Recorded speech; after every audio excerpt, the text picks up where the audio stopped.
I think as a society we have long COVID. I think economically we have long COVID. I think conceptually we have long COVID. I think politically we have long COVID. Educationally we definitely have long COVID in this country, because we haven't actually recovered from that COVID lockdown and response in a way that many other countries have. Hello, I am Cody Ellingham, and this is The Transformation of Value, a place for asking questions about freedom, money, and creativity. My guest today is Mike Grimshaw, Associate Professor of Sociology at the University of Canterbury, New Zealand. Mike writes and speaks about New Zealand history, economics, education, and culture. In particular, he asks critical questions about the future of the country, which faces economic stagnancy, political malaise, and perhaps most dangerously, a complacency with our lot at the bottom of the world. Mike, welcome to the show. Thank you, Cody. Thank you for having me on. I've permanently left New Zealand twice now. The first time in 2013 and the second in 2023. Both times I felt this overwhelming sense of an escape from a gravitational black hole. I found myself building a new life in Asian megacities, surrounded by the lights and carnival of the future, a sense that I was going out into the real world, where things actually happened. But balancing that idea, of course, is the Arcadian myth of what I left behind, home, the whenua, Turanga Waiwai, a place of standing. These dreams of the hills and rivers of Hawke's Bay still linger with me wherever I go. I'm reminded of To Kill a Mockingbird. There was no hurry, for there was nowhere to go, nothing to buy, and no money to buy it with. So before we undertake our stock take of New Zealand, Mike, I thought perhaps we could start with an introduction to your background and what New Zealand has come to mean for you, please. Well, when I hear what you say, Cody, I'm reminded of something a very good master's student of mine, Charlotte Steele, wrote in her thesis about 20-odd years ago, that landscape will not save us. And she was dealing with the questions of how we often think that the landscape in New Zealand is our great offering, but it doesn't seem to offer much for people to be able to live here, and it doesn't really offer much as a sense of purpose and meaning, apart from maybe to drag tourists down here, exchange it for tourist dollars, or a sense that we're lucky to live here despite everything else. My background, I'm a New Zealander. I was born here. My father was born here on one side. My grandfather came from England. On other sides, I go back to the 1860s in Auckland. Born in the North Island, spent, unfortunately, most of my life in the South Island. I'm in a type of internal exile, I would say, but that's where work and job and family take you. I am now a sociologist. I used to teach religious studies, and before that I was a historian. As my wife says, I'm an intellectual mongrel, and she means that positively most of the time, which means that I'm interested in most things. I've done a lot of work in New Zealand history, New Zealand culture, New Zealand society, New Zealand intellectual and religious thought, and now social thought, cultural thought, trying to make sense of what does it mean to find yourself here, what does it mean to live here, and how do others see us as well as how do we see ourselves. What I like about being a sociologist is what the great sociologist Bourdieu said, that the job of a sociologist is to ask the questions people would prefer probably not to be asked. We're not so good at necessarily giving answers, because if we gave the answers, then we'd probably think we're more something like an economist or a political scientist or something like that. As sociologists, what we do, we ask critical questions, and we throw them out there in many ways, not expecting everyone to take them up, but to try to ask the critical questions of how are we living, why are we living in this way, who's missing out, who's being included, what possibilities are there, rather than that reduction of thinking to the singular, which seems to be the New Zealand way in many ways. We know what it is, it's common sense, and that's it, and if you don't like it, either shut up or shift on out.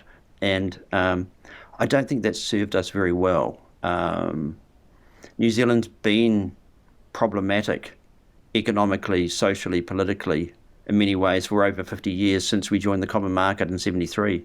But the problems were going well back before then. And what I find interesting is that there's very little work really still done on New Zealand by New Zealand thinkers, New Zealand writers, New Zealand academics. We tend to think, as Alan Curnow, the great New Zealand poet, said, that overseasia is where it all is. The real world is overseas. I think there's a real world here.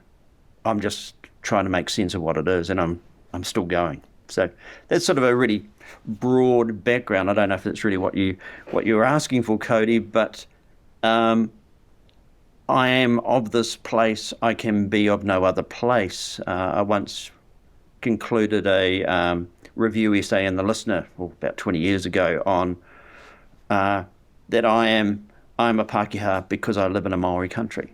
And what I mean is that this is a land first named, first encountered, first lived in, and then as Pākehā, I come in over the top of that. How do we live here together, not against each other?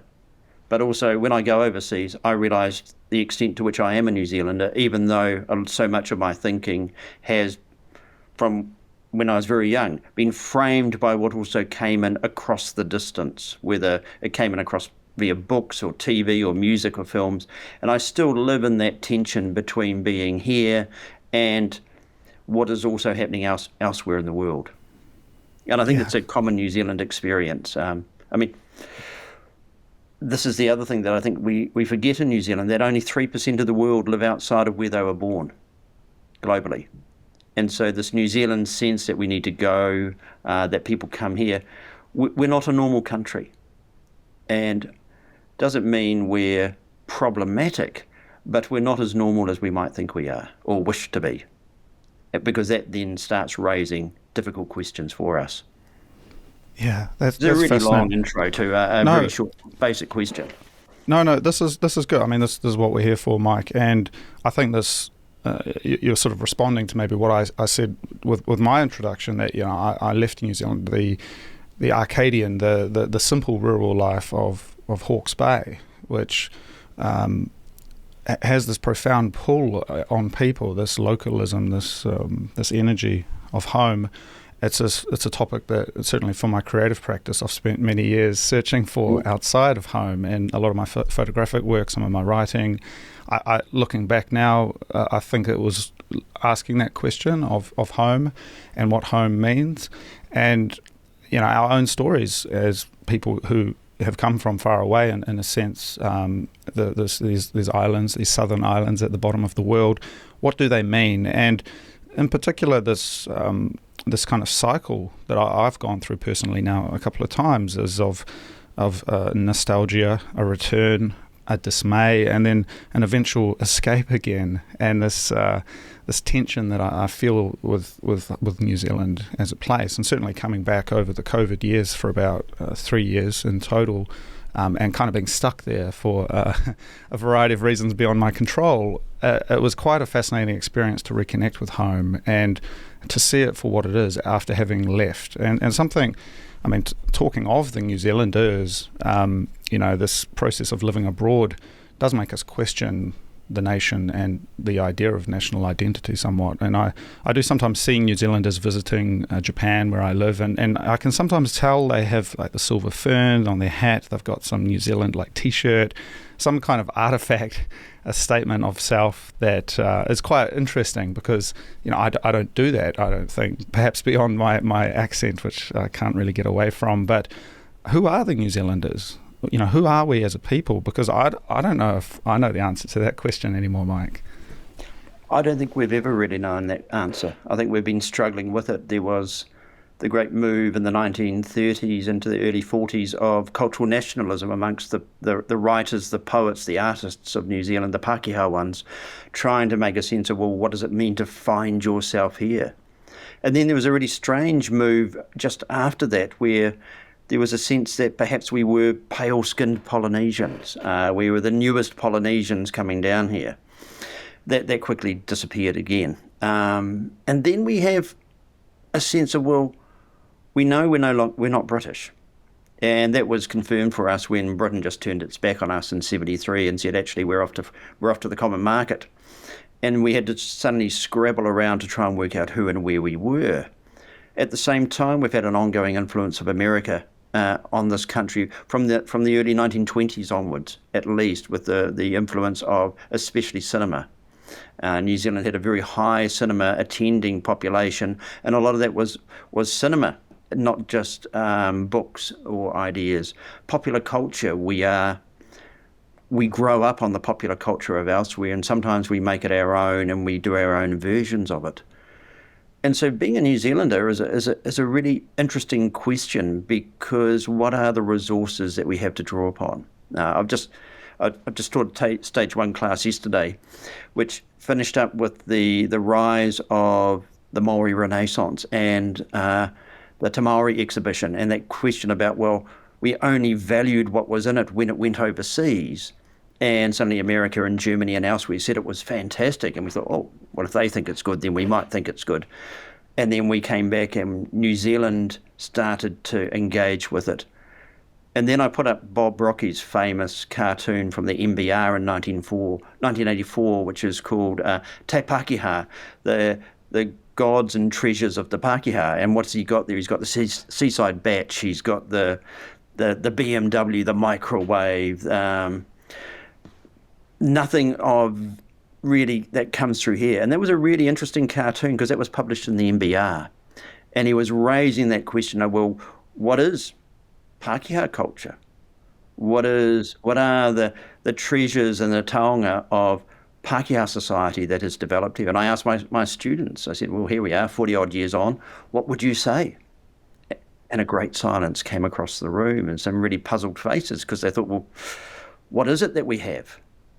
What do we have to draw upon? What do we have to locate ourselves upon? What do we know of what it means to wrestle with being here? And I think that's an ongoing question. And I think New Zealanders don't really like to have to wrestle with those big questions, because then the loss or the lack starts to come out as well. We don't really know our own history. We don't know our artists. We don't know our writers. And so we tend to live imaginatively elsewhere. Our bodies are here, but our minds and our hopes and our dreams are often relocated somewhere else. And that's normal. I mean, we grow up knowing other places. I mean, first time I went to New York, I felt at home. Why? Because I'd seen so many films and TV series and read so many books and magazines in New York. And I was walking down through the streets of New York, thought, this feels like home, and yet it's not. Why is that? And this is, I think, a very common experience for New Zealanders. Yeah, this idea of tension is very interesting to me. I've got Maori ancestry deep up the line somewhere, and I think we have been living through maybe a couple of decades of a clear attempt to delineate that from, to peel that off from New Zealand and create it as an other. And that has maybe been to serve some political means, some political ends. But I'm often reminded of some of the early whalers or some of the early, so-called Pākehā settlers who very quickly integrated, and whether they were felling kauri or doing something out on the land, they basically integrated into Maori culture. And that kind of idea of the white-skinned Polynesian really resonates with me. Growing up in Hawke's Bay, I mean, you can feel it. There is like a vibe of the farmer, the rural man or woman who's effectively of the land. And New Zealand is such an integrated society. There's been so many intermarriages and all sorts of things that you can't really peel it off, I don't think, at least historically, for people whose families have been here for several generations. But more recently, there has been a project to say, well, are you tangata whenua or not? And that maybe seems to be an imported idea, or perhaps not. But I've always found that interesting, because I don't feel that same tension. And maybe this is just me being from Hawke's Bay of all places, but that's always sat with me, that if you find these old photos of the Kauri fellas or the Kauri gum diggers, there's an integration there that speaks to the origins of the country, certainly the ethos, I would think, of the treaty as well, that we are here and we're all now of the land together. Well, it depends who has the land. I think that's the real question. I mean, the dispossession of land from Maori is what has enabled the possession of land by Pākehā. And that's one of those tensions that we're still trying to resolve. The second thing is that New Zealand has been primarily an urban population for well over 100 years. I grew up in small towns. I was a kid in Queenstown in the early 70s, then a small town called Geraldine in the 1980s. We even briefly lived in Hastings for a wee while. Then I've lived in Dunedin and Wellington and around, and now I'm in Christchurch. I sit between that rural small town and the urban. And I can understand the pull of both. The notion of one people, one land, or two people, one land, sociologically always comes back to but who has access to what land, and how was that land gained or lost, and what are the ongoing social, political, economic impacts of that? I mean, you can feel an emotive connection to land as Pākehā. I don't think anyone would deny that. And that can go back generations. But the connections to that land is a different one, I would suggest, from the one that Maori have, which is land as central component of identity over multiple generations. And that's an ongoing tension that all settler societies have. We are a settler society that at the same time is unsettled often by questions. And that's an ongoing tension I think we have. How do we get around that? I don't think we get around that easily. Was that idea imported? I don't think that the unsettling wasn't imported. It became as part of a recognition that there was an imbalance of resources, there was an imbalance of power, there was an imbalance of outcomes. And what gave rise in that? I mean, there was government legislation that enabled the government to take whatever Maori land it wanted. That right up into the 1960s, that was still happening. And I think this is one of the issues that we need to work out. How do we live together, recognising that we've got a history which is often deeply problematic? And I think the more we can talk about our history, rather than put it over to one side, then we can start to engage how to live now and into the future, because societies aren't stable. And you're right, there is that intermingling, there is that intermixing that goes all the way back. And I think often on a personal level, there is intermingling and interpersonal relationships.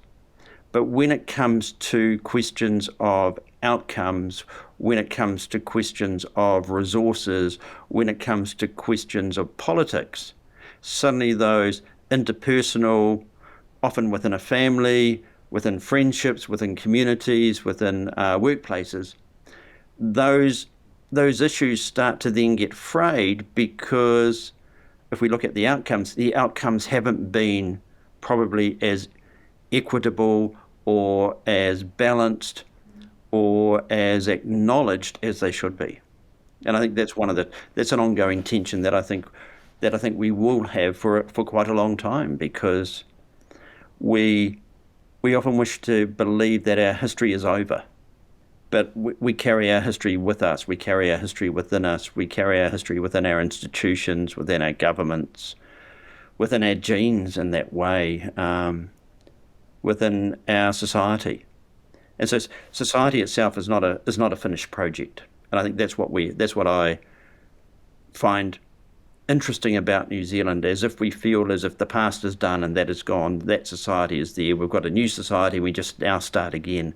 We are always trying to live in many ways in the present into the future, rather than actually acknowledging the ongoing presence of the past there. I mean, you're talking about the influence of Hawke's Bay on you. That's the past that you carry with you wherever you go. Now, what was the access to Hawke's Bay for your family is one of those interesting questions. I mean, and the question for Pākehā or all new settlers is, we come here for a better life. We came here for a better material life. But at the expense of whom? What have we gained in getting what Pākehā or other new settlers say, this is a better material life for us? But what have Māori lost in that transition, and why? You mentioned earlier this idea of a search for identity in the 1930s, 1940s, and in an article you wrote for Plainsight, you quote the mid-century New Zealand poet and cultural critic Rex Fairbairn, who wrote in 1944, "We New Zealanders are a very complacent people, and we love flattery. We are passive, not active. We are acted upon. We are to some extent instruments used for purposes not our own. It is because we don't realise it that we are so complacent." And even in the 1940s, we were, as Fairbairn suggested, about 20 years behind England and America and 10 to 15 years behind Australia. I haven't been able to track down a copy of his original work, but certainly seeing your commentary on it, it seems very fascinating that now, many decades later, this is still highly relevant to the situation we experience today.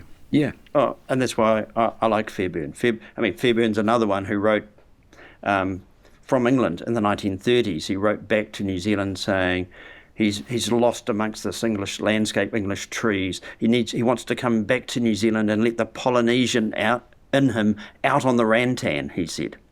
So he had this notion that he was somewhere, he was not an Englishman. He was a type of, new Polynesian, he would say. And Fairbairn is asking really interesting questions, which is why I think we always need to go back to him. His answers are not always the ones we might necessarily want to have today. I mean, he was quite interested in Douglas credit for a start. He was a sort of an early social creditor. There are some problematic attitudes he has, but his questions are the ones that we keep on coming back to. What does it mean to find yourself here? How do we make sense of it, especially when we are aware that elsewhere seems to be ahead of us in its culture, its society, its engagements, its possibilities. I mean, you're up in Japan in 2025, I'm down here in Christchurch in 2025. Your 2025 is probably quite different to the 2025 in New Zealand. When you came back to New Zealand in those years, did it feel like 2020 or 2019 where you had left? Yeah, well, it's interesting, that experience. I undertook a photographic project when I was back in New Zealand, and this idea of the unchanging landscape of, you can go back to Wellington or Hastings and you can find artifacts from a much earlier time, but it's not that old either. It's not like Europe where you can find hundreds of years old, thousands of years old structures. It's maybe at the most 80 years, maybe 120 years. And so there's this kind of little bit of history and then this long dreaming, as the Aboriginals would talk about, there's ancientness. And even for the Maori, though, it doesn't go back that far. And so we almost come back to this kind of ultimate Spinozian idea, this the forests and the kind of the jungle as primordial soup from which these dreams emerged. And there's something quite profound about that, I think, that there wasn't anyone around to witness it. And from that materiality, this certainly from my photography, this materiality of, say, the kauri tree or the totara, as what we then built our houses with, and sort of that material was certainly a focus of mine. But this like simultaneous lack of history and then profound history was quite an interesting tension for me. Yeah, I think it's very true. I mean, there's that great line from New Zealand poetry: "A land with too few lovers," trying to understand it and make it a friend. And I think it occurs, I've written about how it occurs in different ways in the two islands. I mean, the South Island looks inward and the North Island looks outward to the sea. So we've got these two islands. They're in many ways two quite different countries in themselves. And they operate in many ways as two quite distinct entities, two quite distinct countries.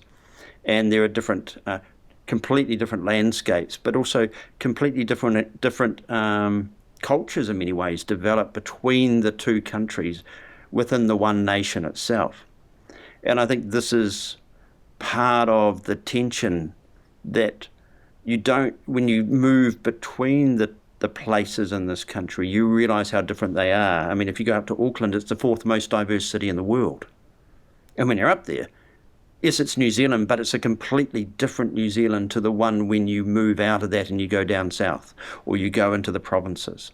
Now, that's a common urban experience, but the distinction between the areas is quite intense, I think, in New Zealand.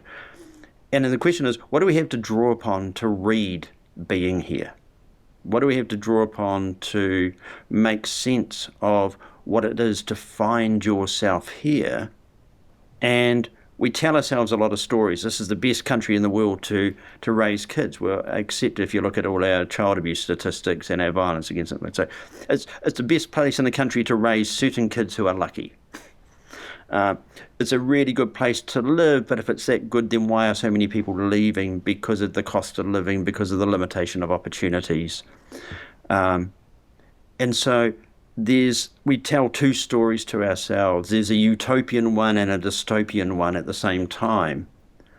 And we're not very good at living somewhere between a utopia and a dystopia, which is the everyday. And I think that's our tension. I mean, what is everyday life in New Zealand? Well, we tend to flip-flop between utopia and dystopia. And, I mean, if you look at our politics is always, on one hand, whoever's in saying, this is the best, this is fantastic, this is the utopia. The other side saying, oh, no, it's horrific, you're causing a dystopia to occur, which is, in many ways, it's an exhausting place to be in that way because we're not very good at living where we are. We are always, in a sense, between a sort of ecstasy and despair. We could almost say it's a society that suffers an identity crisis in that way. And we go back and you look at the high rates of alcohol and drug abuse in this country, the long history of very high levels of mental health issues in this country, very high levels of suicide in this country. I mean, it's what Gordon McLaughlin back in the 70s was critiquing in The Passionless People, that we have the story about ourselves, but underneath, there's something missing. And in many ways, what we're missing, I would say, is the ability to live in the everyday. That's interesting. I feel like I want to reference Heidegger here and sort of this idea that we must ask the big questions, but we only have little answers. And this idea of being design, the life being in the world with the capital B as opposed to just existing. And something I've noticed as well when it comes to New Zealand poetry or these kind of cultural artifacts, there's this great empty void that I feel when it comes to that relationship with the land, because it is, although there are obviously poets and artists who have responded to what the land means to them, the vast majority of people live in a very functional kind of economic relationship to the land, and it doesn't have this mystical, perhaps spiritual quality that you do see in other places. And I had this experience in Thailand a couple of years ago when I went over for a business trip with the Thai embassy, sharing some of New Zealand's agriculture, with some of my other work, some agri-tech systems with what's going with the people in Thailand. And we visited a farm that had the water buffalo, and the guy said, there's these special marks that they are looking out for in the slaughterhouses that signify that it's a special animal, a reincarnated animal. And there's a white mark that there was one animal he showed us who had a white mark on its head, and he said that it got spared from the slaughterhouse because they saw that. And I thought that was the most profound thing, that even though they have this mechanical farming system, these creatures are designed to be eaten, they're farmed to be eaten, when they see that spiritual mark, they still go and take the animal out and put it out in a special place. And I wonder, that kind of relationship to nature and animals is not something I don't think exists for the everyday Kiwi, whether they're working in the farms or whether they work in the city. And that's kind of a poetry of being that is quite a profound idea to wrestle with. And I think maybe we try and bring it in from the Maori culture, but it's kind of hemmed in. It's in these little pockets where you might have some native bush, you might have some kind of taniwha or some kind of myth Whereas for the for the vast majority of people, land is this commodity, this kind of fetish for real estate, this kind of very contemporary now kind of a thing, you know?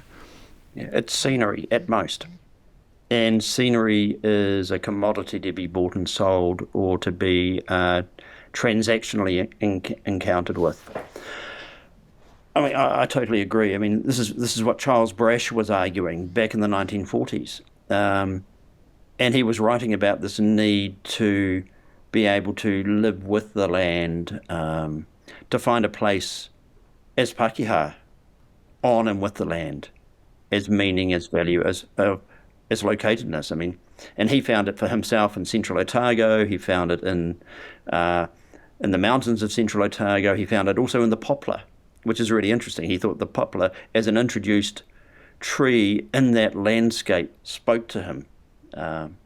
Because his family, the Hallensteins family, were there in Queenstown from the 1860s. And so he had this connection into that land, and that was what Landfall as a journal of literature and culture was trying to engage with. What does it mean to find yourself here? What does it mean to try and make sense of it? In his first editorial, he was asking about what type of Pākehā culture might evolve. And he said, well, if we look at Māori, I mean, what they were able to accomplish, I mean, for Pākehā, it always depends on the spiritual resources of the people.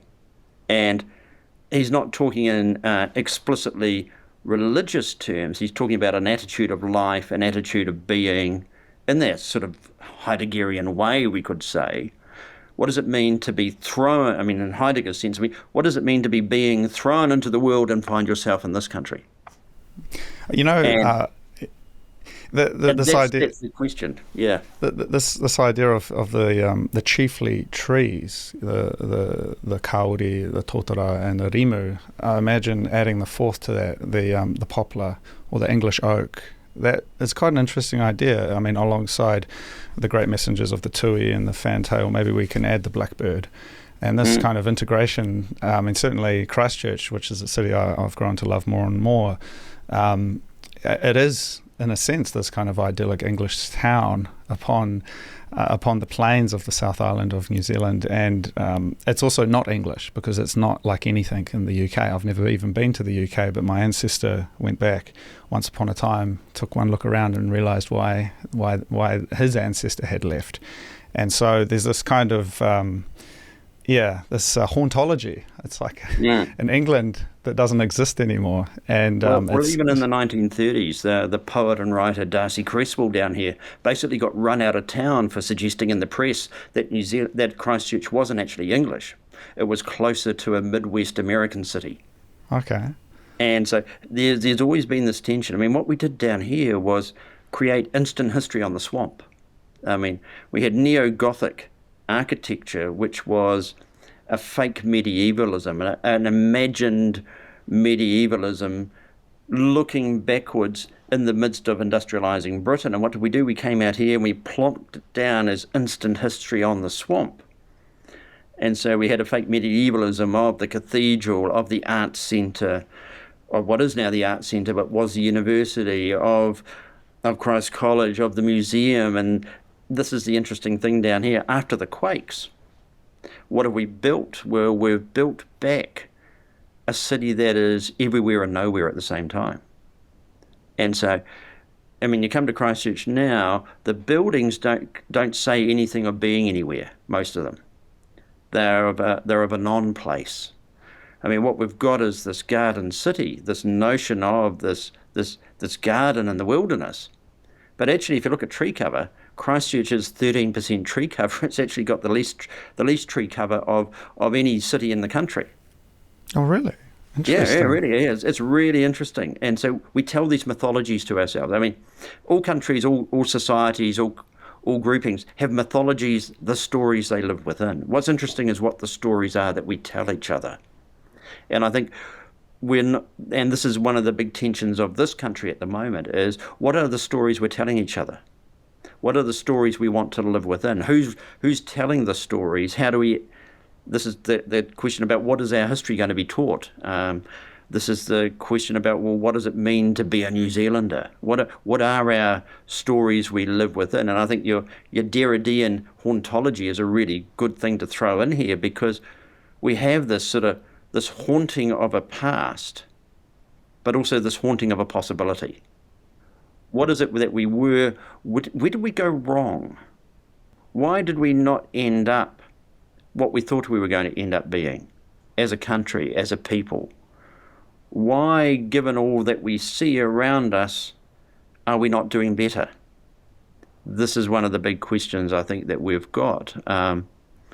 Why, in a country that, on the face of it, has so much to offer, do so many increasingly feel it has so little to offer for them that they feel they should leave?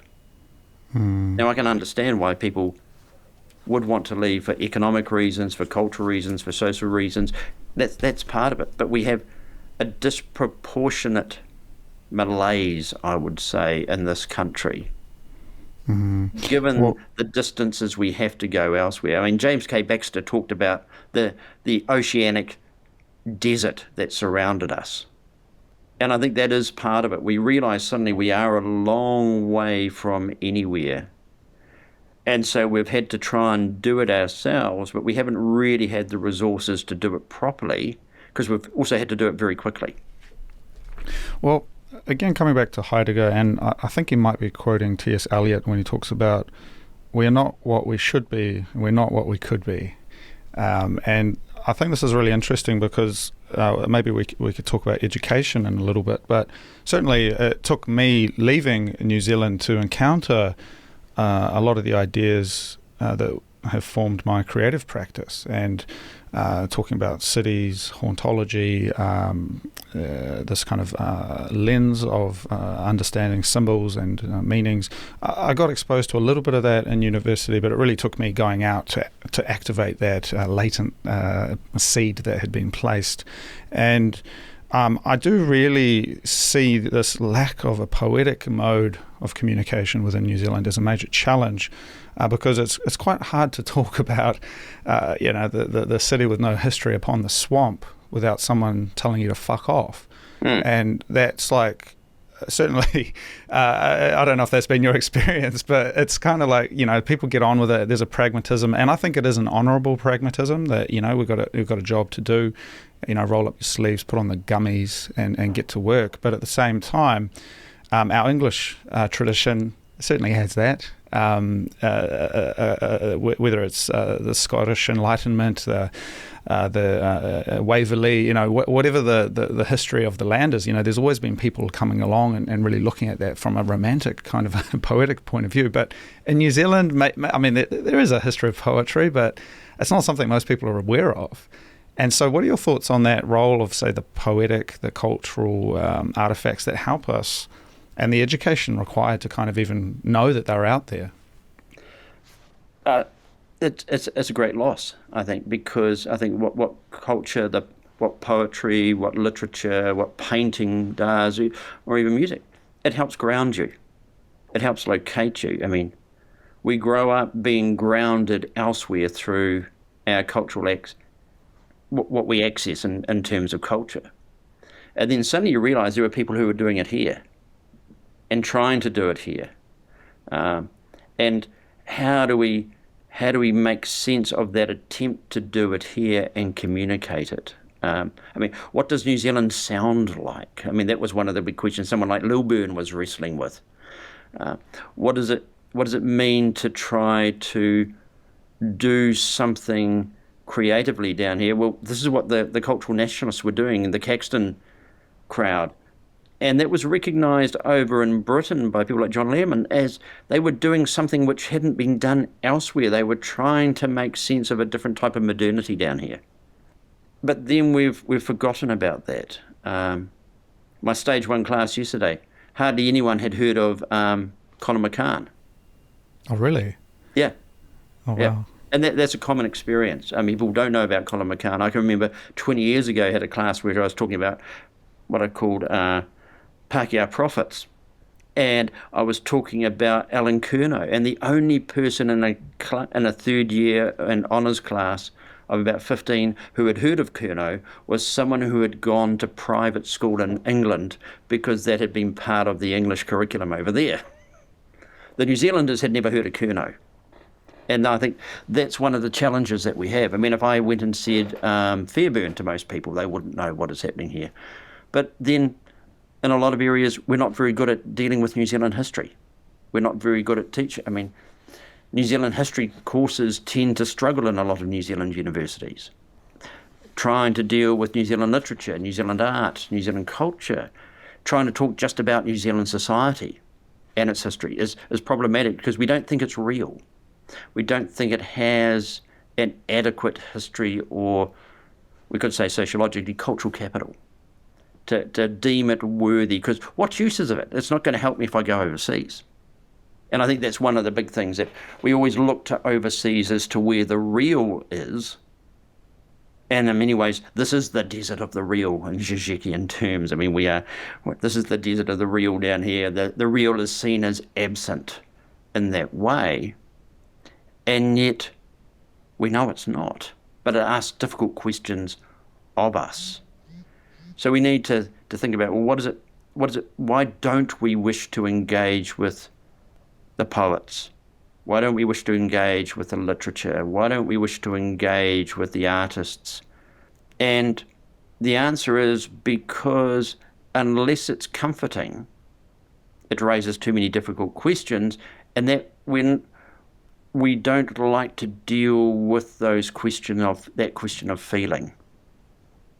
Because that question of feeling means you've got to confront the self. And that means, what does it mean to find myself here?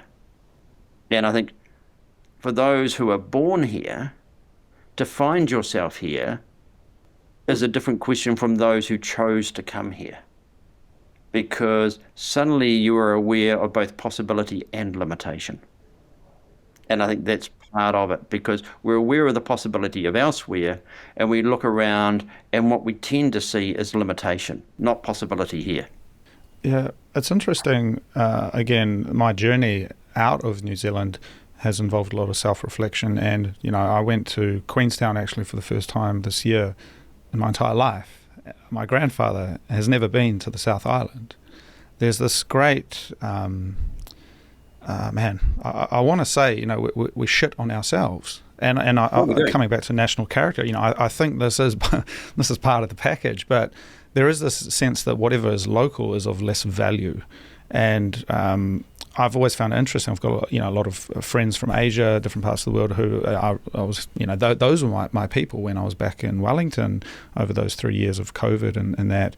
And their experience of New Zealand is vastly different. They can't think of anything better than going for a road trip around the South Island, whereas I think that's the most horrendous thing in the world. They can't think of anything better than going to Rotorua and going to the hot springs, whereas for me that's torturous. And this kind of idea that I've had to learn to see what is actually beautiful and available and abundant around me, and see that through the haze of this complacency, this I don't know what we call it, this negativity towards the self, in a sense. Because I think this is something you quote another, I believe it was an American anthropologist, I can't quite recall his name, talking in the 1950s about the way the New Zealanders kind of, they seek to sort of destroy themselves in a way because they're so friendly on the outside. And so all this anger or kind of energy that would, say in an American context, could be, just be spoken, instead goes inward. And there's we this turn kind in of on ourselves, and I think that's part of the self-destruct. Yeah, I've got the book just behind me. Yeah. And I think that's another thing. We don't read these accounts. Yes. I mean, that's something I've always been very interested in, the sense of how the others have seen us, what has happened. That's my original historical training. And so I've always gone to the big book sales and gathered up these things that are gathering dust elsewhere and nobody's ever gone and read them. But I think the other thing is to think about tourism. I mean, tourism is going to someone else's every day and seeing their every day as if it's exotic, as if it's different. I mean, what does it mean when you live in a tourist country like New Zealand? Well, you're almost wondering why this is just every day. And people are coming and saying, wow, this is incredible, blah, blah, blah, blah, blah. And you're looking around going, yes, but You don't have to live here. You visit here. And I think this is one of the questions of modernity. In modernity, we now have the everyday person tends to have a greater possibility to go to someone else's every day. But how do we interpret it? And then we come back and we're like, well, how do we make sense of this? I mean, you talked about not coming down here. Fairbairn had gone to Britain. He'd gone to spent some time on Norfolk Island, but he didn't come down to the South Island until 1947. And when he came, it was seen as such an event that they did like a piss take, and they went out and they drove out and picked him up in the airport in this car and brought him in and ferried him around as if he was this great visiting potentate. Just as part of that sense that here he had finally come down here. But I think for many people in New Zealand, I mean, what is in the South Island? I mean, it's tourists and here be dragons, basically. And it's like, why would you go down there? There's nothing here. I mean, I've done lots of road trips around New Zealand, especially when I was at university. We'd get in a big old car and we'd drive around. And I got to learn the country in that way. And I think that's the other thing. We're not very good at actually learning the country. And learning it takes time. And you think about how we tend to drive very fast from A to B to get from point A to B without actually looking about where we are. And I think it's the journeying around that enables you to get a sense of what this place is. But especially now, I mean, we tend to just want to get in a plane and fly over the top, which is understandable because it's a long, torturous and probably pretty dangerous and expensive way to go by land. But we don't have those narratives often built into us now of the travel, of going around, of travelling back and forth through the country and making sense of it, but also having it explained to you as you go through that there is a history here that you can access and what is happening here. And so we live very much on the surface. And I think that's what we lack is cultural depth. What I want to reference, actually, I got this book from my grandfather, Steam, Steel and Splendour, about the old New Zealand railways. It's by David Leach. And this is from like the early 90s. And in the preface, it talks about this book takes a journey back in time to the 1950s and 60s, a period that many readers probably regard as the good old days. Although some technologically refined comforts of today were absent, so too was much of the present-day malaise. Times were prosperous. Unemployment and its connected crimes were virtually nil. Social services functioned properly. There was a general sense that all was well, and of course for rail enthusiasts, steam was still prominent. And this is of course the New Zealand railways that were highly uneconomical. They didn't run on time. Nothing worked, and all of that in a sense got washed away with the neoliberal reforms of the 1980s, this kind of great modernisation of the New Zealand economy. And so coming into the side of economics of kind of where we're at today, I'd be really interested to hear your thoughts on that, because this was obviously before my time, but it seems as if there was a great turning with Fourth Labour, with the longer years with Roger Douglas, and in a sense that there was a disconnect that happened there from this past of 1950s New Zealand, or not? That past had already gone. Okay. That past had already declined. I mean, 73 is really the turning point. Okay. 73, British entry to the common market, the oil shocks, and we started to have to work out who and where we were. We were struggling all the way through the 70s into the 80s. But 84 happened because in many ways it had to. I mean, I lived through 84. I mean, I was just too young to vote.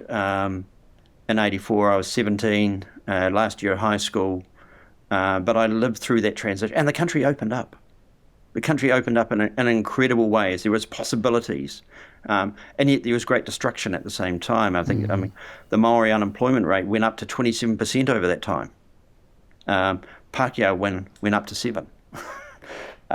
And so those are the things that we have to remember. But at the same time, it opened up the country and made it different. Now, I would trace a lot of that change back to the impact of the 81 Springbok tour, where the old New Zealand got challenged by a new emerging New Zealand who wanted different choices, different possibilities. a different country. And I think that laid the seeds for 84. But I wouldn't want to go back and live in the New Zealand pre-1984 because I remember what it was like. And I remember its great limitations and how the country was struggling. And if you go back and read about what was then, economically, it was a basket case. In many ways, we've gone into neoliberalism, but we haven't really done it properly as well. And I know that's a heretical thing to say, but I also wonder, we're caught between.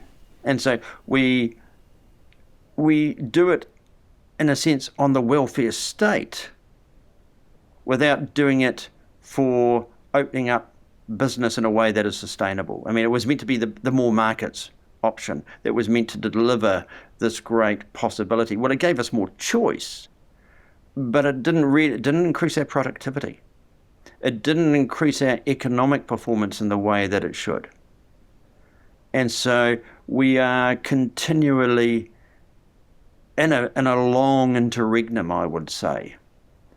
We're in an interregnum and in between times in which 84 is still there, but I mean, every government since 84 has been neoliberal in different ways, but they haven't really understood neoliberalism. And we want choice.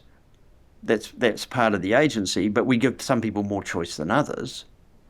But we also haven't seen the delivery that was promised of a more market system actually opening up and giving more choice to people. I mean, this was meant to give more choice to those without. That was part of the argument for neoliberalism, that there were those without. We give people more choice, we trust them to make choice, we facilitate that, and they will be able to make choices that are in their best interests. But what we didn't do was remove the frames that limited the choices for too many people.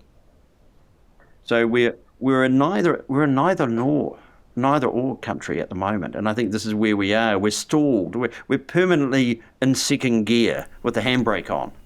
Yeah. Well, you write in another article, New Zealand, the way we have it, you say one problem is that while we like to think we are a first world nation, in fact, like many developing nations, we rely heavily on agricultural commodities that face protectionist barriers in overseas markets.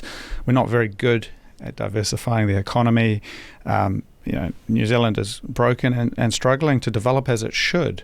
And when I look at that project of neoliberalism, and there's a very good documentary you might know, it's called Revolution. It talks about the Longer years and Roger Douglas and the reforms that happened.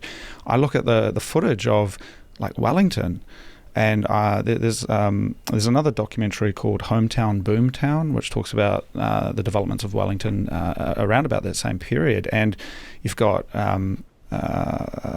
Sir Bob Jones, you've got Michael Fowler, these guys who are like, man, Wellington's going to be the new Manhattan. And they were building all the skyscrapers. And yet today, all of the Wellington that I know is from that period. Nothing new has been built. And there was this great celebration of this underground arcade that they built that took them like 5 years. And, here in Japan, it's a much bigger economy, but that stuff happens every day. And so I sometimes wonder if we had like this kind of good start and then it just sort of petered out in a classic Kiwi fashion. And here we are today where the pipes are broken. That is the meme, literally the pipes outside my old office on Featherstone Street leaking out onto the street, the lifeblood of Wai Ora coming out and, spilling out onto the asphalt. And it's like somehow we're stuck between this presentism, which I think you write about quite a lot, that, it's always the issue of the day. The government can't really see beyond the next polling period versus the long-term debt of having poor infrastructure. And then and also education, again, as you write about, that New Zealand's education system isn't preparing people to ask these questions. So there's a lot in there, but I guess what is the way forward if we also recognise that, the radical side of the New Zealand psyche is also kind of there. And I think this, I guess what I want to pose to you, Mike, this idea of complacency and then the knee-jerk reaction and the radical reform that New Zealand is also able to do. Is it important that we find a middle ground between those two, or how do you see it? Yeah, I think it's a good way of putting it. We are complacent, and then we snap into action, and then we slip back to complacency again. That's right. We Yeah. sort of wake up, have a stagger, and do something. Something must be done. Let's do it now. Oh, that's a bit exhausting. Let's go. As a sort of Longie's cup of tea. Oh, let's go and have a cup of tea now. Yeah. And we'll have a few scones at the same time, and then we'll have a bit of a nap, and then it's all okay. Oh, we've got to wake up again. And it's a bit like how we were talking earlier about the highs and the lows. And I think in many ways, New Zealand's a manic depressive country. We have big highs, and then we have these lows, but we're not very balanced in between. And I think we suffer in a lot of ways from this. I mean, you're right about Wellington. I mean, I was lucky enough to live in Wellington in the mid-90s, at that time when it was the last boom town, when it was a fantastic place to live, to be a younger person. But then it went into decline. There was a brief period when Christchurch was a great place in the late 80s. It felt like something new was taking off, and then it fell. And we had periods of negative growth in Christchurch before the quakes. I mean, what everyone forgets in Christchurch was that the centre of the town was dying before the quakes. It wasn't the quakes, in a sense, were meant to provide something new. Auckland goes through boom and bust. We're not really sure what we need, or we know what we need, but that takes a bit of effort and takes a bit of change, and it means that we have to become a different type of people, perhaps. And maybe that's a challenge for us. We have to take education seriously, and education seriously all the way back down to preschool. We have to live in a different way as a family. In a sense, we have to care for each other. And not just a sense that we live with each other, but we live for each other. We have to have a sense that it's worth planning for the future, and we have to invest in our infrastructure, not just put it off because, well, I don't want that, I want this over here at this stage. We have to have a politics that is actually talking about a nation as a project into the future, not just the best business case for where we are now for a certain group. And I think those are our tensions, where we've got a very limited horizon. We believe that managers, we don't like managerialism, but we have a huge amount of managerialism. We've got this sense that if we've got a problem, let's have a committee, and a committee is action. And this was being talked of by Bill Pearson back in the 1950s, the fretful sleepers, about the New Zealand character. We've got a problem, let's have a committee. The committee's decided, well, that's it. Rather than actually saying, well, actually, that's only the start of it. How do we then ensure that something happens? The big question is really, do we like being a society here with other people? Or do we live with and for other people as well as for ourselves? Or do we tend to live primarily for ourselves in a very transactional way with other people? And that goes back to that underlying question of, well, what's the purpose? What's the meaning of being a New Zealander? Which already will then create crowds of chorus of sort of wanker, intellectual wanker, all those. What are you asking those questions for? They're not important. Yeah. But they're actually the fundamental question of being. Yeah. What does it mean to be a New Zealander with others?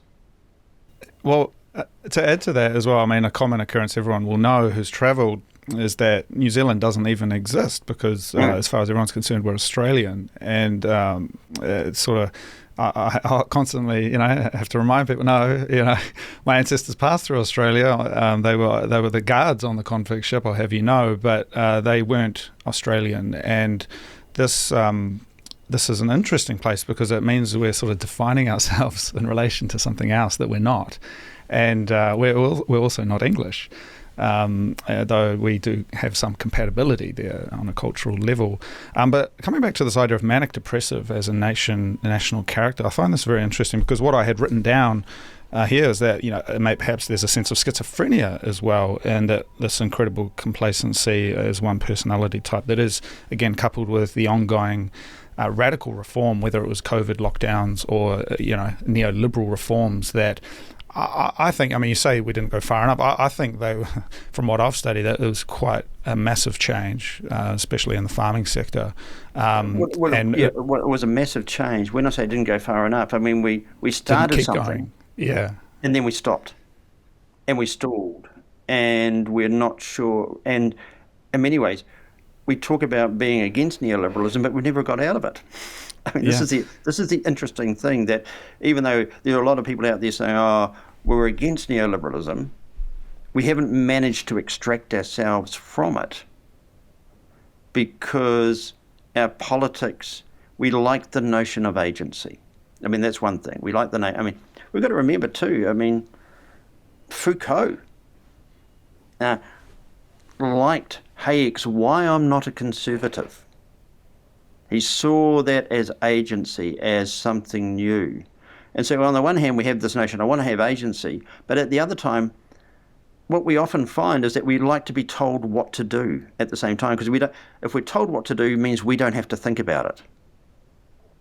We like someone to say, well, this is actually what you should do. I want agency until it's a big question, and then you make the decision, you do what you do. And so we're stuck between those two things. And so we're not really sure as to where we need to go or what we want to do. I know what I want to do for myself, but on a bigger question, it's your job. You do it until we find that in the end, well, I don't like what you do.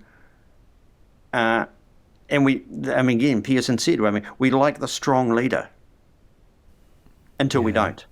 Yes. And this is the interesting thing with the COVID lockdown. We were just so bloody compliant. And that was the interesting thing, until suddenly we weren't. And that was the interesting thing. We were very compliant, and then we went into open rebellion in many ways. Rather than being a mature response, it was either nothing or let's just have a huge sort of eruption of outrage, rather than being a mature country and working our way through as to, well, how might we do this in a more sensible fashion than either or. Well, with that as well, coming back to this, again, this kind of clinical psychology of a nation, the COVID example, most recent relevant example perhaps, but certainly it got bottled up, and it was really interesting for me as someone on the wrong side of that, as a heretic in the eyes of the state, that I think the compliance was overwhelmingly incredible. It's a country that had never experienced totalitarianism or authoritarianism, and yet here they were, lockstep, single source of truth, all these memes that have come out of that period. And that was quite shocking for me, and in part has pushed me towards asking more of these questions about the humble New Zealanders who I thought were my brothers and sisters, and yet here they were actively avoiding me and reneging on me. And I think, again, as intellectuals, perhaps, not maybe you more than me, but I feel like, asking these questions and we're pushing things that people are not comfortable with, and that maybe malaise perhaps comes back to education. People aren't qualified with the reading of the history of political thought to know that what happened under the Labour government during COVID was a totalitarian thing, that they actually pushed too far and they infringed, pushed into people's rights. But if you don't know that and you're scared, you're going to follow the leader. And yeah, and I think it's a really interesting experience to look back on, because a couple of things are there. It's a bit like the rise of the question of free speech, which is now seen as primarily a hard right thing. But actually, the history of free speech came out of the left. The civil liberties in New Zealand, the Civil Liberties Union arose against the waterfront restrictions in New Zealand, which most people don't know anything about, in 1951. Oh, the strikes? Was that? Yeah, the strikes, That's where civil liberties really arose, because the government actions against the strikers. They were bashing them over the head, right? It was and you weren't allowed to give support to anybody striking, all these sorts of things. And so you had the rise of the Civil Liberties Union at that stage, because civil liberties, and that arose from the left.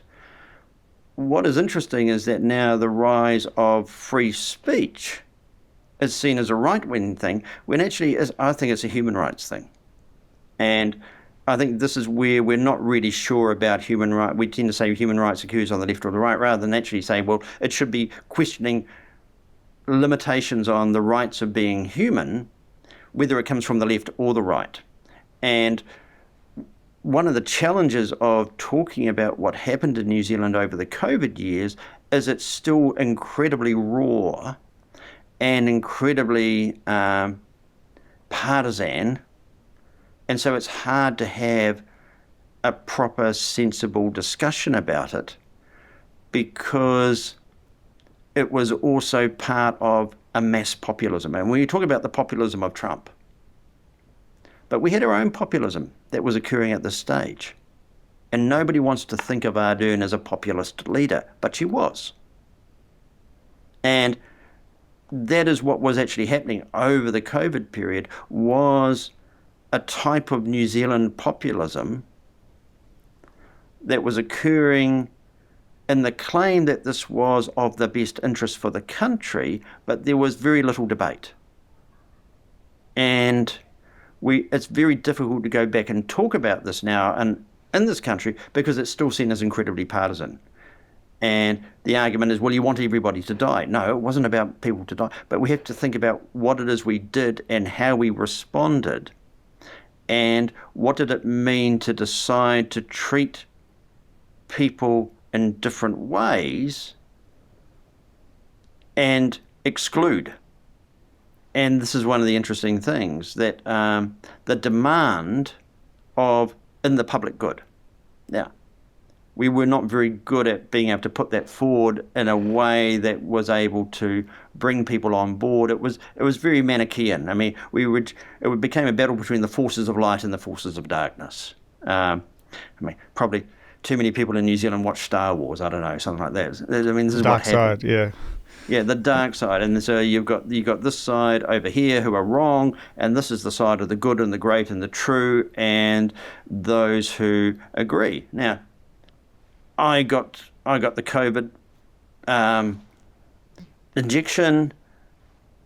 Yeah, I wore a mask, but I could understand why people did not. And I think they had a right not to. And I think the locking down is, well, what it did is it broke a country that was already fraying. And we haven't recovered. I think as a society, we have long COVID. I think economically we have long COVID. I think conceptually we have long COVID. I think politically we have long COVID.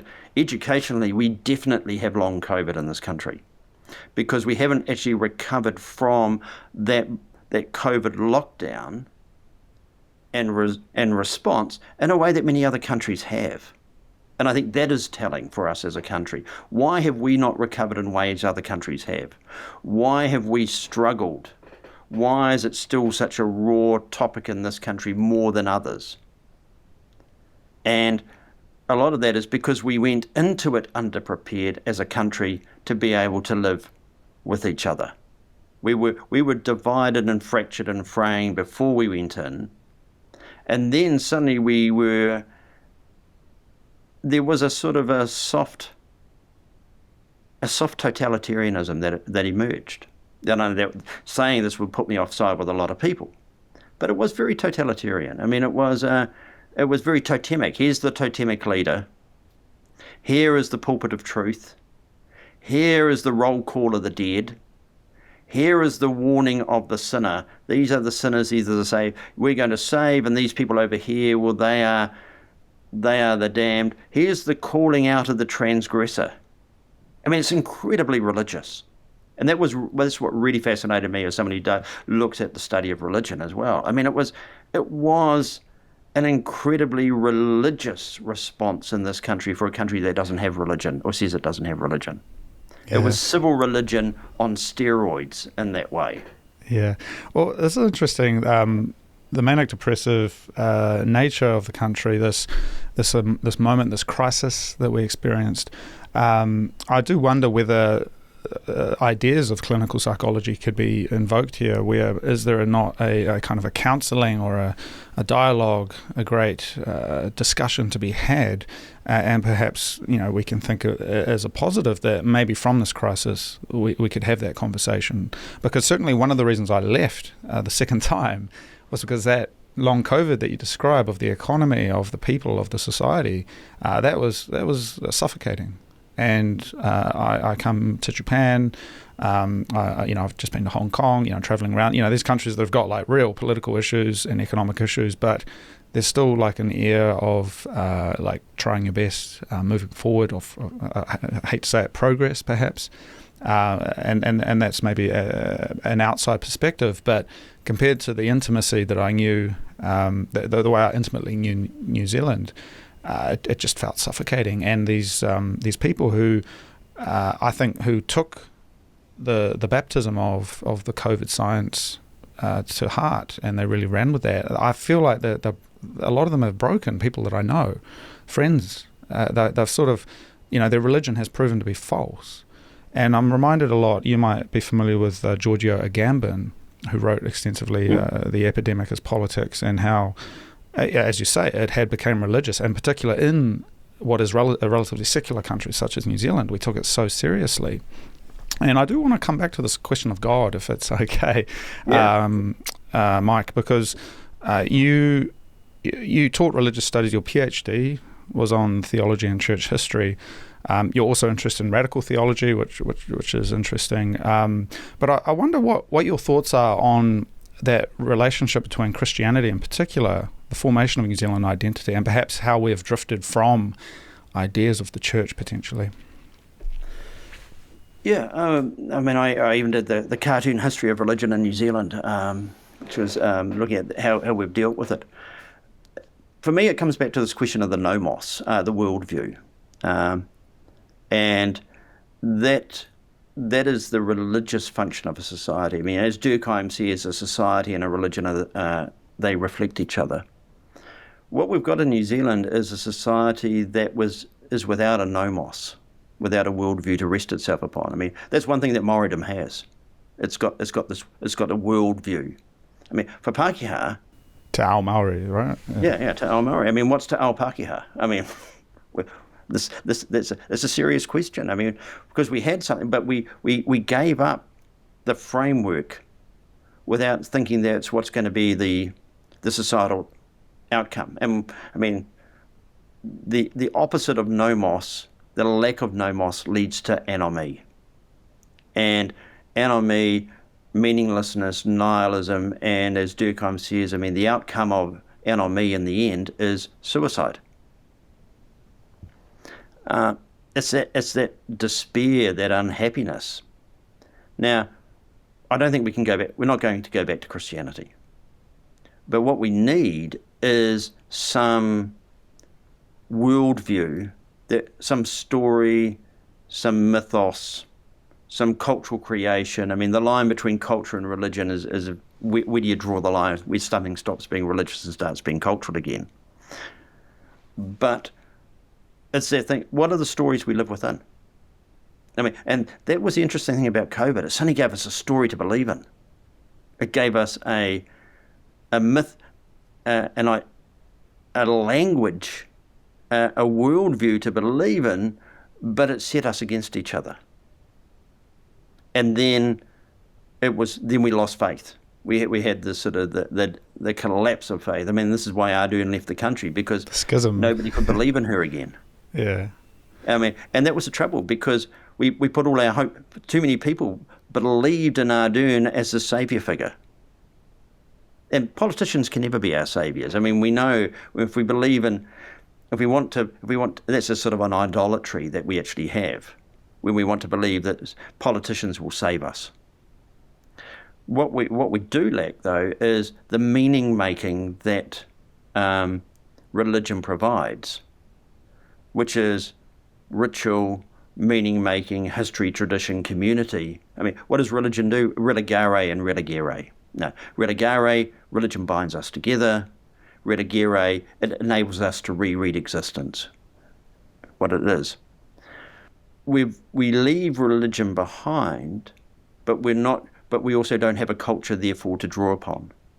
I mean, culture can provide that religious response. I mean, it's what we were talking about at the start. I mean, that was that move of cultural nationalism, that move of the poets, the writers, the artists articulating being and meaning and place and story, but we don't have that either. We don't tend to engage with that. And so we're left unmoored. I mean, there's nothing to hold us steady. And so, in a sense, we lost our collective mind in an act of faith over COVID, which is really interesting how we did that. And then suddenly we crashed out of it, and we don't know what to hold on to now. And we're not sure what to draw upon. And I think that is that religious question. And it is, we don't have a positive civil religiosity. We don't have that civil religion that we can participate in. I mean, Anzac Day is, well, we're trying to do it, but Anzac Day is about somewhere else, and it's about a blood sacrifice. We have Waitangi Day, but Waitangi Day is always contested, and we're not, the foundation of Waitangi is contested in this country. So it's always going to be a civil religion that is disputatious rather than holds us together. And so then we're not really sure what to place our faith in, what to place our meaning in, where do we stand to ground ourselves to interpret. I mean, what's the hermeneutic basis of a New Zealander? That might be the sort of the way we can think about it. Religions are hermeneutic. They help us interpret self and the world. What do we use to interpret being a New Zealander? Especially a Pākehā New Zealander. That's the big question. You mentioned that you don't think Christianity will come back for New Zealand, and I am curious, I guess, of two things. Number one, what was the Christian origins of New Zealand in terms of the missionary work and a lot of that early stuff in your studies? But secondly, why you think it isn't going to come back? Well, two things. Okay, so the Christianity that came into New Zealand was evangelical Protestant, plus also some Catholicism up in the north. Came in with the missionaries, and then what we saw was the missionizing of Maori and a lot of the self-missionizing of Maori. I mean, a lot of the mission work, the conversion of Maori was by other Maori. Then you had this 19th century evangelical Protestant plus some Catholicism come in. But what we didn't want to do was import the disputes, the crisis of elsewhere. So the first day of the first Parliament in New Zealand, 1854, the first debate was, should we open with prayer? Okay? And we had a variety of different faiths and no faiths in Parliament. The argument was, in the end, okay, maybe we should, but if we are going to, there is no religious group is going to have preference over any other. So New Zealand actually doesn't have a state religion. They went out and got the local Methodist after saying that he can come in and open it, but there is no state religion. New Zealand culturally might have been a Christian country, but in a political sense, there is no state religion. We continue that, and now we're diverse. We started to lose our engagement with religion very quickly from the 1960s into the 1970s, 1980s. It really started to collapse because it wasn't seen as modern. It was seen as constricting. It was also, we didn't really have an intellectual tradition or a cultural tradition to draw upon in the same way as up in the Northern Hemisphere. But Europe's undergone the same sort of transition out from Christianity in that way. Why won't it come back? Because it asks questions about institutions and authority and questions. The type of Christianity that might come back is culturally often quite conservative. And I think often then we look up at America and we say, well, you don't want to go down the American route. We don't want to go down that way. There is, however, a turn amongst those who are Generation Z, and I'm picking that up even amongst university students, And that's a turn to religion, Christianity, often as community. That's the interesting thing. It provides community and it provides a framework against the lives of what they see their parents had. So it might come back, but it's not going to come back across the country, but it will come back in certain cohorts. And it's coming back in certain groups rather than others. I mean, you never say never with religion, because religion always will come back in different ways. What we are in New Zealand is very New Age. And we've been a New Age country for well over 100 years in that way. Yeah. And that's a religion of the self. Well, I want to share some thoughts on that, if you don't mind. So my journey leaving New Zealand and looking back on the role of Christianity and the Christianity of where I came from, certainly it wasn't a thing for me growing up. It didn't. It seemed kind of strange. It seemed, in a sense, it was this Plymouth Brethren simplistic kind of church hall, kind of hall in a small hall, and somewhere in Hawke's Bay. It didn't have, again, this intellectual trailings, which unfortunately, if you take the intellectual trailings, you also take the political trailings and tailings, and that again, that sort of speaks to this problematic of bringing in something from Europe, which has all these political situations attached to it. However, leaving New Zealand and looking back, I realised, and I learned, to my great humblement, was that there is in fact something quite profound there that I had kind of missed in my ignorance, and it took me to the age of 33 to understand that, and to see that a lot of the issues that New Zealand faces, this preoccupation with the self, this fetish for property and for holding on to the material things, that comes from a place of a lack of spiritual connection. It comes from a focus on the here and now, and I don't know. I haven't got any grand answers here or anything, but I look back and I think, wow, that's where I came from. I came from that place, that kind of deep-seated anxiety of being preoccupied with home and money and these kinds of things, even though there wasn't that much of it. And it took me to come here to Japan to have a few encounters to realize the power that exists within the Christian faith, and that has transformed my life. And just last week I was in Hong Kong and I visited an Anglican church for a Sunday service, and in my mind and in my nostalgia for New Zealand, I wonder, are we not the country of the Church of England that has this kind of middle ground, this kind of normalcy? It's not quite all the way as Catholics, and it's not quite all the way as these American Protestants. It's just sort of straight down the middle. And there's something profound there that kind of brings everyone together. And again, I'm just throwing this stuff out there, Mike, but I feel there's something there that perhaps out of all of this malaise of COVID, the false religion of scientism, the false religion of materialism, of humanism, that maybe there is something there that we can rediscover, not at the expense of other religions, because of course there are many others in New Zealand as a multicultural place, but as the great apostle Paul did, bring everyone together, no matter where you're from, and kind of connecting that and focusing on that idea of love and redemption.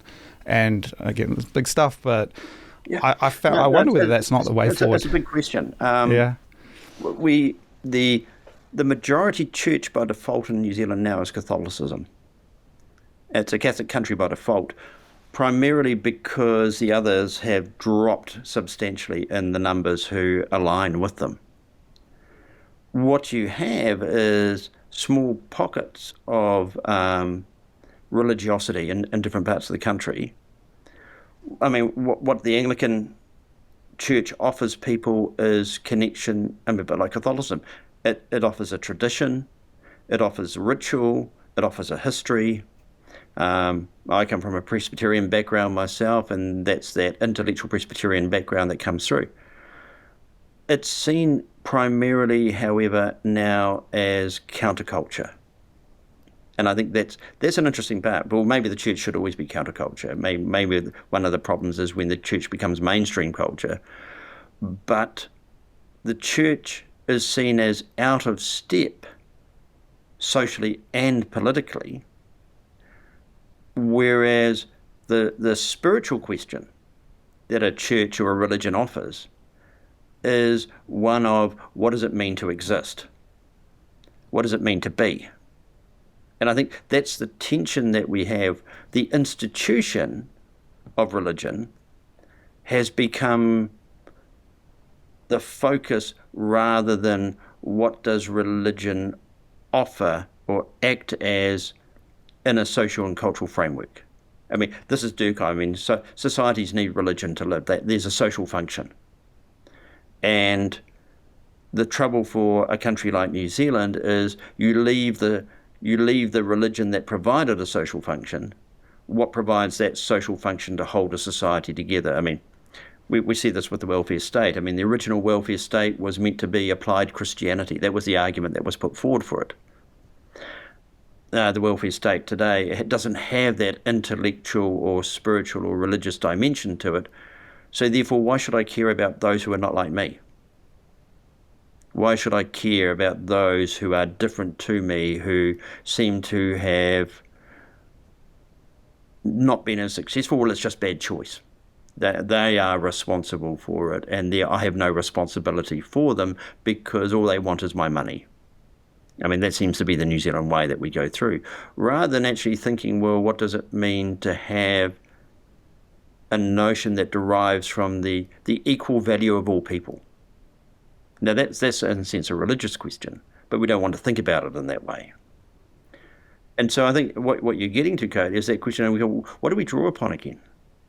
What's the basis that we can draw upon to articulate a different possibility? I mean, what religions do is say, how we are now is not as good as we can be. How we are, we can live in a different way. There is more than just what we experience here at the moment. There's also the story to live in. It's about a past and a present and an anticipated future. What we lack is, in a sense, being able to locate ourselves in that story, because how that story was played out in New Zealand was seen as limiting the possibility of being modern. And that's a challenge for us. And so what you have then are the ones that are often on the rise are those that say, well, we can be semi-modern, but we're going to go back to the past. There's a nostalgia.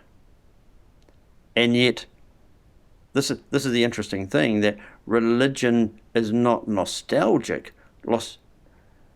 Religion is anticipatory. But often the type of religion that has grown up in New Zealand over the last 30 years is a nostalgic religion, a time of loss. If we can just go back to the past and this is where we need to be, rather than let's anticipate a better future.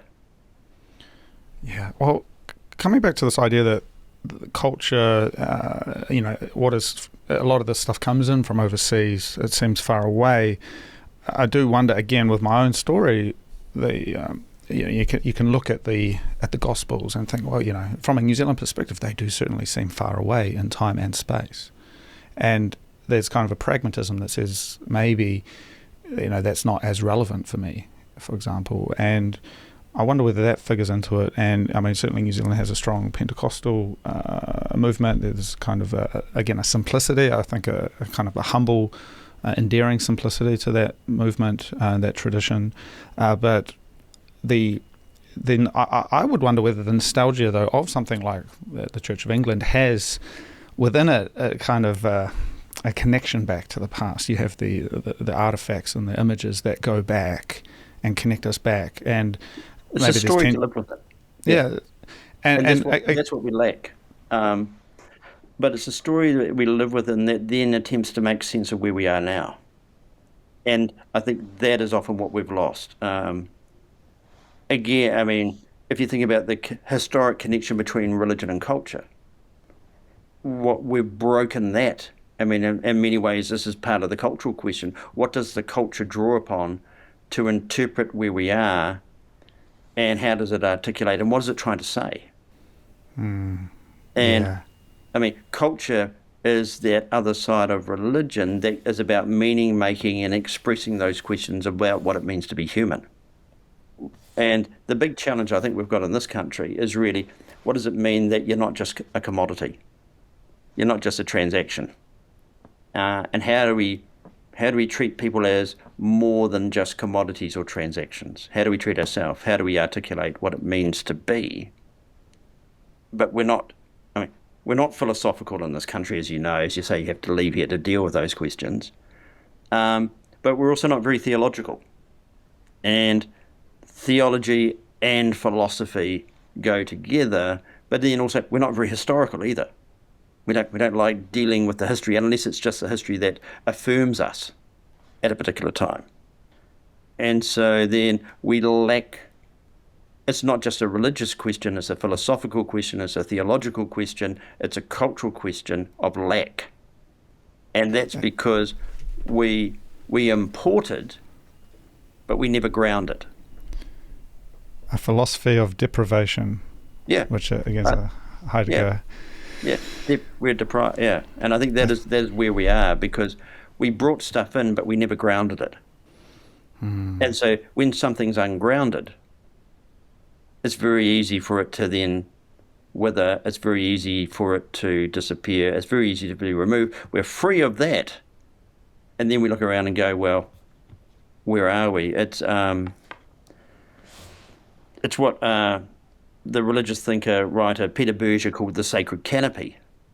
Yeah, in Madeira, we don't have a sacred canopy, a nomos to live within. At the most, we might have a sacred veranda, but most people have we sort of say, well, here's your sacred umbrella. And it gets a bit tattered. And we don't give people the resources to make meaning out of. We don't give people the resources, the framework to draw upon in order to fully flourish, I would say. And I think that's the New Zealand problem, that it's a lack of flourishing, a lack of resourcing. We don't have enough to sink our roots into to be able to have a sense of, okay, how does the tree actually flourish? How does the plant flourish here? Yeah, that's fascinating. I mean, you do also quote, you reference the Abundance Manifesto, which talks a little bit about an agenda for growth, this kind of project to, not because growth is an end, but because it is the best means to achieve the ends that we care about, more comfortable lives, the more power to do what we want, the more time devoted to what we love. And I do wonder sometimes whether New Zealand has another problem there, which is that it's not about comfort. New Zealand, it's not that comfortable, but it's not too bad either. It's not too shabby, but it may be something deeper that's missing. And I'm reminded, man does not live by bread alone. And these questions, of course, of spirit do require some introspection and a deep look into one's soul. I mean, what we want is we want a comfort for ourselves, but we're sort of, I'm buggered if they're going to get comfort and I don't get it, or comfort for them, they haven't earned it. Yeah. And I think that's the thing. We're not very good at living with and for other people. We live for ourselves, but we talk about the language of community, but we're not very good at living the language of community. We're not very good we're not very good at reciprocity. We're not very good at having the notion of a welfare state, it's not very much, there's not much welfare going on. It's a society that is not willing to think often beyond itself, because I think in many ways we're Sartrean. Hell is other people in this country. Well, it's interesting, again, rural New Zealand, my experience, it is a brutal place. Yeah. Neighbours don't trust each other. People steal your stuff. There's conflict, disputes over land, over all sorts of things that I think is very interesting. It's like almost barbaric. And there is moments of beauty. New Zealand Gothic. Yeah. I was about to say that. How did you know? New Zealand Gothic. Because it's that common trope, the New Zealand Gothic that comes in. The thing is that New Zealand Gothic is in our towns too. It's in our cities. It's in our suburbs. It's not just a rural thing. We are that sort of New Zealand Gothic. There's that simmering violence and tension beneath everything in this country at this stage still. Yeah, because we're unsettled. the violence against the self, the violence against others, the violence against The violence land. against nature. Yeah. And that's what, I mean, my kind of one of my closing points here, questions to you, Mike, is this countering the pessimistic outlook, perhaps, is that how can we look at this situation we have, not with the eyes of the settler who deems that the great kauri forest must be felled in the name of progress, but instead cultivated and nurtured. And perhaps it comes back to what you say, is a deeper look into ourselves, communication, dialogue, something New Zealand men are not particularly good at in general. Yeah, we're not good at that at all. And I think it's talking with each other, not at each other or past each other. It's also listening. It's also making the time and space to do the conversation. Think about the great New Zealand talkback. New Zealanders have this notion of talkback, but it's all about argument. It's all about, it's not actually about conversation. And I think we're not very good at we talk past each other, or we're not very good at conversation when it gets beyond the surface. There's a fear of going deeper in this country, because if we go beneath the surface, then suddenly we're going to raise those questions that we have just sort of kept hidden. And that's the unsettledness of the country. I wonder if there's something here we can learn from our Maori brothers and sisters, the concept of the wānanga, the hui, of sitting around having a deep dialogue to make sense of the world, perhaps. And taking time. I mean, Pākehā love to do things very quickly. Get it done, man. Get to work. And that's our Roll trouble. your sleeves up. All right, Mike. Well, that's incredible. Really appreciate you sharing your thoughts on this stuff, Mike. I am curious, just zooming out and getting back into this world of the profane and the practical. What's on your radar for this year? What are you working on? What's next for you? What am I working on? I do a lot of work on a guy called Arthur Pryor, the philosopher and theologian. I've been working on him for about 20 odd years. I've got a project for the New Zealand History Conference, which is looking at different narratives about different alternative histories. I'm looking at Alan Kernow's poetry, C.K. Stead's Voices, which came out in 1990, and Pocock together. So 3 different things coming together in that way. And I've got ongoing projects on New Zealand migration. I've got some stuff on cultural nationalism. And I'm trying to get a paper together for the Sociology Conference. It was the theme of a sociology of beauty and joy. And so I'm trying to think what a sociology of beauty might be, but looking at it in social terms. So I'm reading Zadie Smith and Adam Hollinghurst on beauty and the line of beauty, and trying to work out, well, what would be a sociology of beauty? Is beauty a type of social capital, though? How might we make sense of that? And then there's all the other stuff, which is just the fun stuff, which is looking at still a big project looking at New Zealand, that transition from 79 to 91 over neoliberalism, and thinking about what was really happening then. Most people have never gone back and wrestled with the sources and wrestled with what was actually happening. It's far more complex and far more fascinating than we actually really want to realise. We want a clear and clean story and move on, rather than say, actually, these things take time and we're not quite what we thought we were. And things didn't quite happen as we're told they were. And it's more nuanced. And I think that's the one thing I'm always trying to do. Find the little bits of nuance that we've passed over because they raise problematic questions. Yes, that's fascinating. I look forward to some of that work, and in particular that idea of nuance. It sticks with me. It's not a simple story.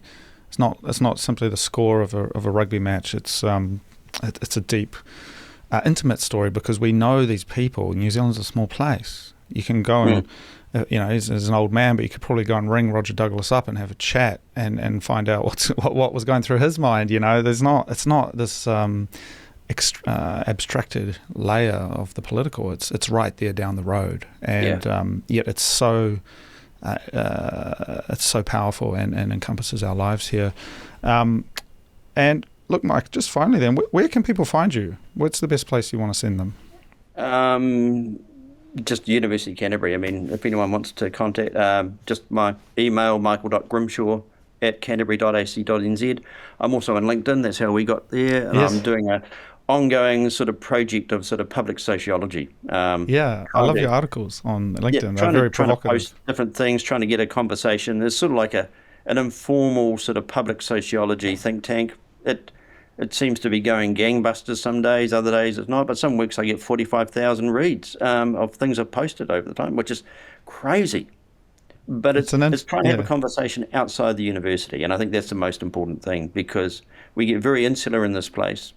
I'm paid out of the public pocket. Why don't I try and communicate with people, have conversations with people, raise the sorts of things that I might be raising here out into the public realm and see what the impact is. Yeah. Ask the questions, frame it as questions and possibilities.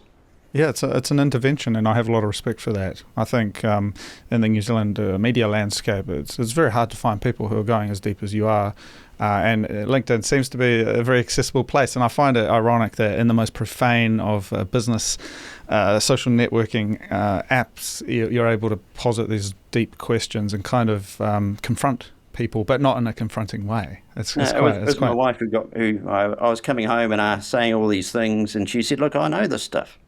She's got all these education, she works in these areas, and she said, "Why don't you go on LinkedIn, see what happens?" And I took the notion of artistic practice, because I do some supervision over into fine arts, and that notion that my sociological practice, my academic intellectual practice should be like a practice. So I try to have a regular practice of finding things, posting, like I sit on the bus in the morning and find stuff, or in the evenings. What am I interested in? Frame it as a question. How might we think about these things?